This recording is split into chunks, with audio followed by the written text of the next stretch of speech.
என்ன பாக்குறீங்க? இன்னைக்கு இந்த விவசாய நிலத்துக்கெல்லாம் கிடைக்கிற சலுகை கொஞ்சம் கொஞ்சமா நிக்க ஆரம்பிக்கும். அன்னைக்கு விவசாயம் பண்ற எல்லா விவசாயியும் விவசாயம் பண்றதை கொஞ்சம் கொஞ்சமா நிறுத்த ஆரம்பிப்பான். அன்னைக்குதான் இதுதான் சான்ஸ் சொல்லிட்டு ஒரு நாளைக்கு பல கோடி சம்பாதிக்கிற கார்பரேட்காரன் இந்த விவசாயம் பண்ண உள்ள வருவான். அவன் வச்சுக்கிற பணத்தை வச்சு பல ஆயிரம் ஏக்கர் நிலத்தை வாங்குவான். அந்த நிலத்துக்கு வேலை செய்யறதுக்கு இன்டர்வியூ வச்சு ஆளை தேர்ந்தெடுப்பான்.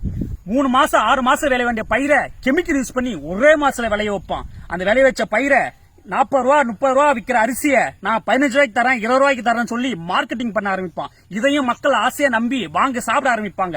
எப்ப இந்த விவசாய நிலம் எல்லாமே கார்பரேட் கண்ட்ரோல்ல உள்ள வருதோ அப்பதான் 1 கிலோ அரிசி 6000க்கும் 7000க்கும் விற்க ஆரம்பிப்பான். அன்னைக்கு இருக்கிற ஏழை விவசாயம் எல்லாமே பட்னியை கடந்து சாக ஆரம்பிப்பான். காசு வச்சுக்கிறவன்லாம் அந்த அரிசியை வாங்கி சாப்பிடுவான். அவனும் ரொம்ப நாள் வாழ மாட்டான். ஏன்னா கெமிக்கல் யூஸ் பண்ணி இந்த பயிர் சீக்கிரம் அவனும் செத்து போயிடுவான். அன்னைக்கு கார்பரேட் கொடி கட்டி பறக்கும். என்ன கஷ்டம் வந்தாலும் என்ன துன்பம் வந்தாலும் நெஞ்ச நிமித்தி மற்றவங்களுக்கு முன்னுதாரணமா வாழ்றதை விட்டுட்டு கோழத்தனமா தற்கொலை பண்ணிட்டு செத்து போன கூத்தாடி இன்னைக்கு ஸ்டேட்டஸா வச்சு கொண்டாடுற தரங்கட்ட சமுதாயத்துல வாழ்ந்துட்டு இருக்க நாமும் இன்னைக்கு டெல்லியில விவசாயத்துக்காக போராடிட்டு இருக்க மக்களை நினைக்க மறந்து போயிட்டோம்.